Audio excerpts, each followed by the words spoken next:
నమస్తే అన్న, అందరికీ నమస్కారం. కువైట్లోని అమెరికా ఎంబసీ సంచలన ప్రకటన చేసింది. ప్రస్తుతం ఇరాన్ వచ్చేసి కువైట్ మరియు బెహ్రెన్ దేశాల మీద, ఇతర గల్ఫ్ దేశాల మీద దాడులు చేస్తూ ఉంది. ఇది అందరికీ తెలిసిన విషయమే. కానీ ప్రస్తుతం ఇరాక్ యుద్ధం ఏదైతే ఉందో కువైట్ పైన దాడులు ప్రారంభించి 36 సంవత్సరాలు పూర్తి చేసుకున్న నేపథ్యంలో అమెరికా ఎంబసీ ఒక ప్రకటన చేసింది.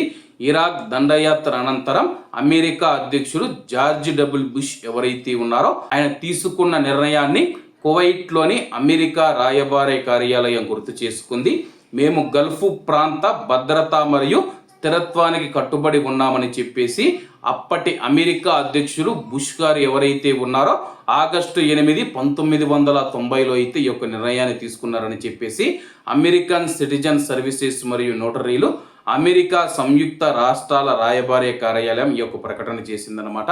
ప్రస్తుతం కువైట్ మరియు గల్ఫ్ దేశాలు ఏవైతే ఉన్నాయో వాటి యొక్క రక్షణ భద్రత బాధ్యత తమదని చెప్పేసి మా యొక్క అధ్యక్షుడు ప్రకటించినది ఏదైతే ఉందో దానికి మేము కట్టుబడి ఉన్నాము.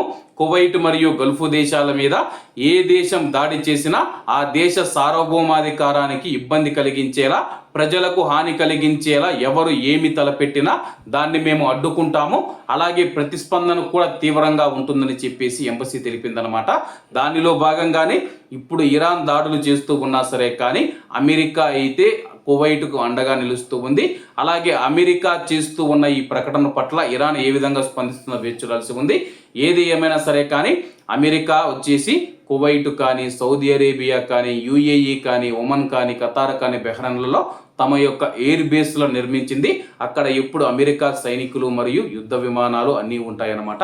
ఆయా దేశాల రక్షణలో భాగంగా అమెరికా సైనికులు 24 గంటలు అక్కడ పనిచేస్తూ ఉంటారు. ఈ సందర్భంగా కువైటీ ప్రజలు అమెరికాకు కృతజ్ఞతలు, ధన్యవాదాలు కూడా తెలియజేస్తూ ఉన్నారు. కాబట్టి అందరూ బాగుండాలి, ఎందులో మనం ఉండాలి. అందరికీ నమస్తే అన్న, జై హింద్.